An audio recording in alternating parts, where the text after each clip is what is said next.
Nga na makita ni Baphomet ang mga may pakana sa pagsabog sa minahan ay agad itong nagiganti para sa kanyang mga kasamahang nasawi.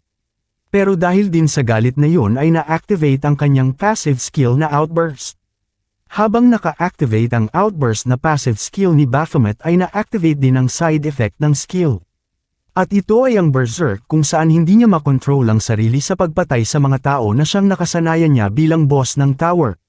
Nakita niya ang babaeng hunter na gumagalaw pa at nakuha nito ang kanyang atensyon. Akmang sasaktan niya na sana ang babaeng hunter nang may dumating na mga misteryosong mga lalaki. Nakasuot ng pormal ang mga ito.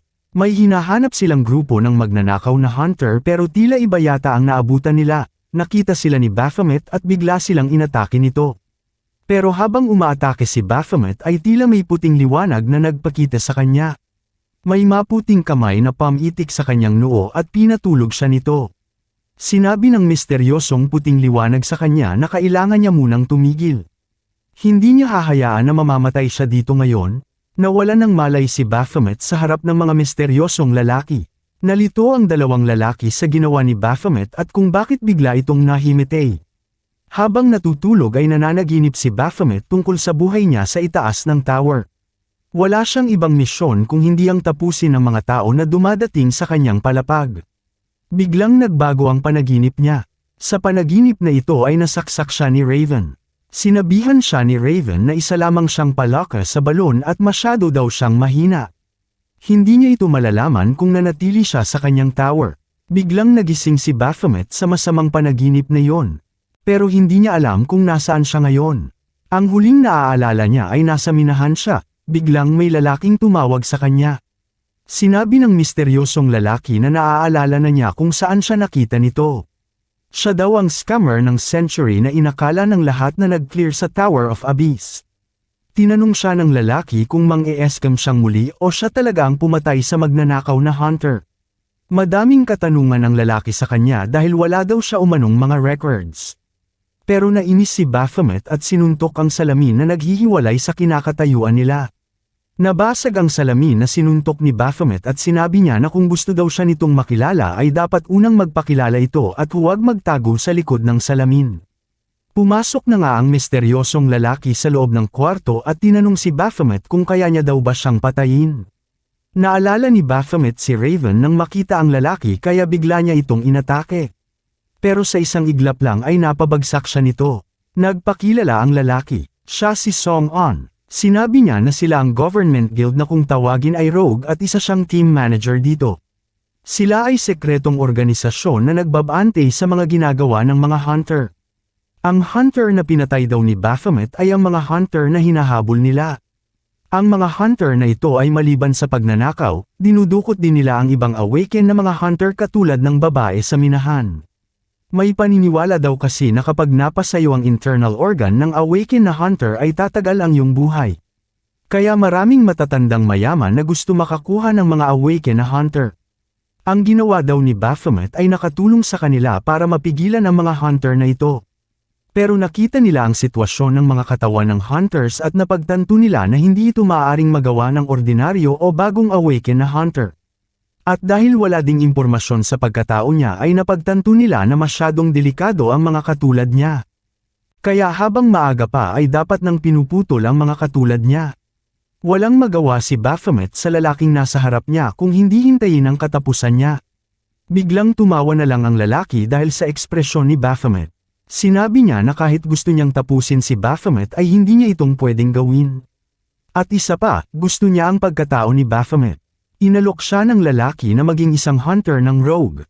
Gamitin niya daw ang kanyang talento para hamuli sa mga masasamang hunter. At pagkatapos nga na makumbinsi siya ng lalaki ay agad na pumunta sa hunter headquarters si Baphomet at nagpa-register. Sa pagpapa-register ay kailangan niya ng ID pero nag-awan na rin ito ng paraan ng rogue.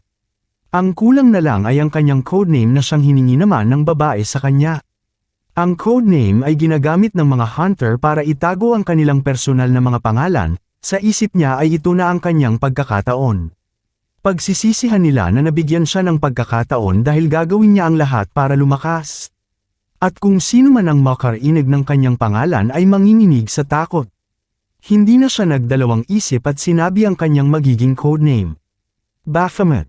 Pagtapos magpa-register ni Baphomet bilang isang hunter ay agad itong nag-hunt ng mga monster sa loob ng gate. Nasa memorya pa rin niya kung paano lumaban pero nang sinubukan niyang ilabas ang kanyang sandata ay hindi ito lumabas kaya ginamit niya na lang ang kanyang mga kamao. Pagkatapos niyang mag-hunt ay lumabas na agad siya para pag-isipan ang mga susunod na hakbang niya. Sa isip niya ay hindi pa rin bumabalik ang kanyang lahat na kapangyarihan at isa lang ang naiisip niyang dahilan. Ang system. Hindi niya alam bakit palaging may hinihingi ito sa kanyang gawin simula nang nasa tower pa siya hanggang sa naging tao na siya. Habang naglalakad at nag-iisip ay biglang may tumawag sa kanya codename na Baphomet at agad naman niya itong kinagulat. Ito pala ay si Taeyong, ang isa sa mga tao ng government guild na rogue. Pinakita sa kanya na nagva-video call ang team manager na si Song-on. Pinagalitan siya nito at tinanong kung bakit sa dinami-dami ng codename ay ang pangalan pa ng isang tower boss ang napili niya. Mukhang naghahanap daw siya ng atensyon. Pero hindi nakikinig si Baphomet sa sermon ni Song-on sa kanya. Sinabi ni Song-on na mas maraming magagalit sa kanya dahil hindi lamang sikat siya sa bansag na scammer. At kundi dahil ginamit pa niya ang pangalan ng boss na maraming hunter na ang napatay. Lalo na at lumabas na ang investigasyon ng mga hunter at napatunayan na si Hunter Raven ang siyang nakapatay kay Baphomet. Nang marinig ito ni Baphomet ay nagbago ang ekspresyon niya. Nainis na siya at sinabing wala siyang pakialam sa iba. Ang kailangan niya lang gawin ay magpalakas para wala nang masabi sa kanya ang ibang tao. Sinabi ni Song-on na masusubakan nila ang pinagsasabi niya. Magkita na lang sila sa Jeju Island. At sumunod na araw nga ay pumunta na sila sa Jeju Island. Pagdating nga nila doon ay namangha si Baphomet sa nakikitang mga tanawin. Nakita niya ang dagat na dati ay sa smartphone niya lang nakikita. Tumakbo siya at lumapit sa dagat. Nakakita rin siya ng mga foreigner at nilapitan ang mga ito. Ito daw ang mga ibang mga lahi na sinasabi ng laruan niya. Bigla naman siyang hinailan ni Taeyong bago pa siya makaabala sa iba. Pinaliwanag sa kanya ni Taeyong na pumunta sila dito sa Jeju para sa isang orientation. Ito daw ay programa para tulungan ang mga baguhang hunter na masanay. Binigay na ni Taeyong sa kanya ang kanyang mga gamit. Binigay din sa kanya ang isang smartphone na ikinatuwa niya. At higit sa lahat, ang kanyang ID card na kung saan nakasulat ang kanyang pangalan. At ito ay Cha Min-woo. Ito ang pangalan ng kasama niyang namatay sa pagsabog sa minahan at ito na ang gagamitin niyang pangalan simula sa araw na yun maliban sa kanyang codename na Baphomet. Pinapasok na siya ni Taeyong pero tinanong niya si Taeyong kung hindi daw ba siya sasama sa loob ngayong palagi naman daw siyang nakabuntot. Nagulat si Taeyong dahil paano niya nalaman na parati siyang sinusundan. Sinabi ni Taeyong na malalaman niya ang dahilan kung bakit di na niya kailangan sumama sa orientation. At nang nagsimula nga ang orientation ay nalaman niya na ang dahilan. Ang nangangasiwa pala ng programang ito ay walang iba kung hindi si Song-on. Pagkatapos ng opening ay nilapitan niya agad si Song-on at tinanong kung ano ang nangyayari bakit siya nandito. Pinatahimik siya ni Song-on at baka daw marinig siya ng iba. Sinabi niya na miyembro pa rin siya ng Central Hunter Management sa labas. At walang nakakaalam na tao siya ng gobyerno para magbantay sa galaw ng mga hunter. Sinabi ni Baphomet sa kanya na mukhang naloloko niya ng mabuti ang ibang mga hunter. Pero sinabi ni Song-on na mas malala pa rin ang tawaging scammer of the century. Tingnan daw niya ang ibang mga tao, kanina pa nila pinag-uusapan ang scammer of the century. Pero hindi lang ito pinansin ni Baphomet. Sinabihan siya ni Song-on na kung maaari ay huwag itong masyadong lumapit sa kanya at baka siya daw ay madamay sa pagiging outcast niya. Sinabi ni Baphomet na mas mabuti nga ito at nang walang manggulo sa kanya at ma-enjoy ang kanyang pagkain. Nalito si Song-on sa ekspresyon na pinapakita ni Cha Min-woo. Pero sa hindi inaasahan ay may dumating na mga bisita at ito ay mga A-rank na hunter. Natarante si Song-on at tinanong kung bakit sila nandito.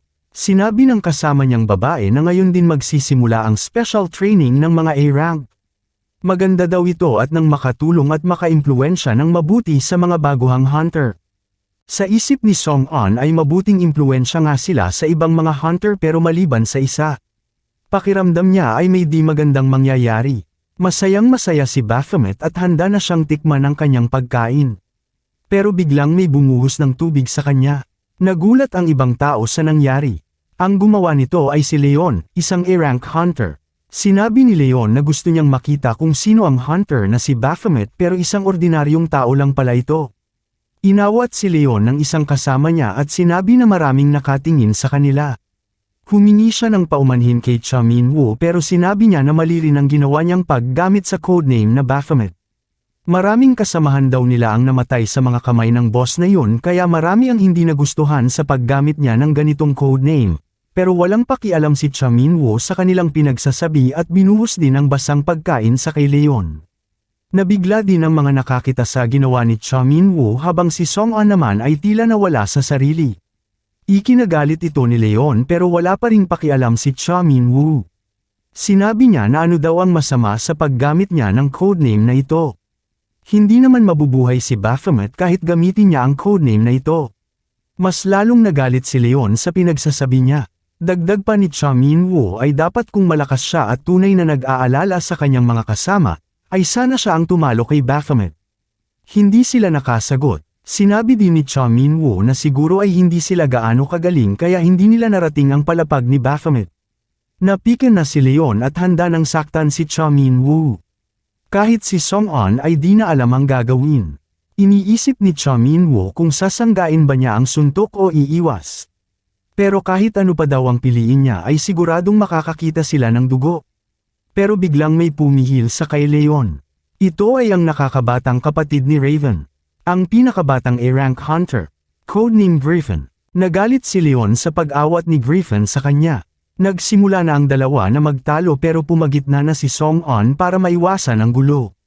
Agad na kinuha ni Song-an si Cha Min-woo at umalis na bago pa lumala ang gulo. Pero bakas naman sa mukha ni Griffin ang galit at tila may pinaplano ito.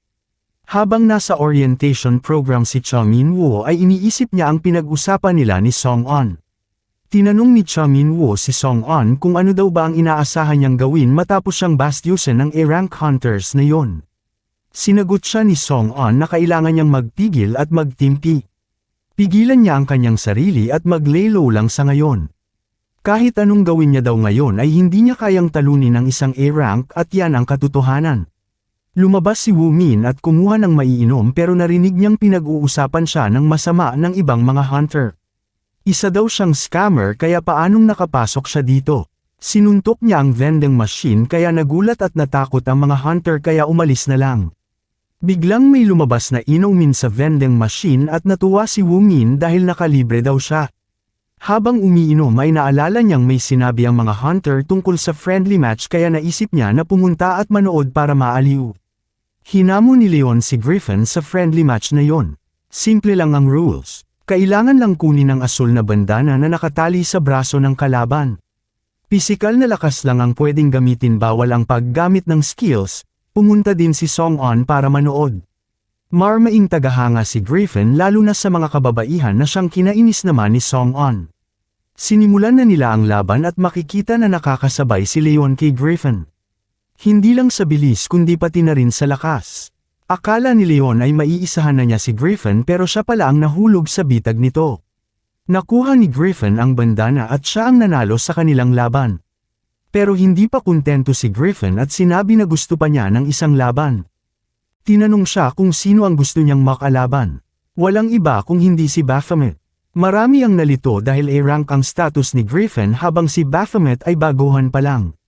Pero sinabi ni Song-an na mukhang masaya ito kaya payagan na nila. Sa paraan ding ito ay malalaman nila ang gap ng A-rank at ng mga baguhan. Bibigyan nila ng partida si Baphomet. Nagsimula na nga ang laban at hindi na nagsayang ng panahon si Griffin at agad na inatake si Baphomet. Alam na ni Baphomet na balak siyang bugbugin ng kapatid ni Raven pero parang sobra na yata ito. Sinubukan ni Baphomet na umatake pero masyado siyang mabagal. At tila parang pinaglalaroan lang siya ni Griffin. Pero kahit dehado at natatamaan na siya ay iba ang pakiramdam ni Baphomet. Nasisiyahan siya sa pakikipaglaban. Mas mabuti sana kung hindi siya binigyan ng partida ni Griffin para makita talaga niya ang buong lakas nito. Pero naputol ang kaligayahan ni Baphomet nang sinabi ni Griffin na itigil na nila ang laban. Wala na daw silbi ang kanilang laban. Sumang-ayon naman ang referee dahil isang friendly match lang naman ang kanilang ginawa.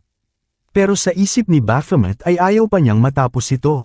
Gustong-gusto niya pang lumaban sa malakas na katulad ni Griffin. Naalala niya ang sinabi ni Song-on na kahit ano pa ang gawin niya ay di niya kayang talunin ang isang A-rank. Tama nga daw ito sabi ni Baphomet pero hanggang kailan siya kailangan magtago? Bahala na silang lahat. Nakaramdam ng matinding aura si Griffin at parang isang demon ang dadakma sa kanya. Ano kaya ang gagawin ni Baphomet sa kay Griffin at mapipigilan pa kaya niya ang kanyang sarili? Alamin natin ito mga ka-recap sa susunod na kabanata.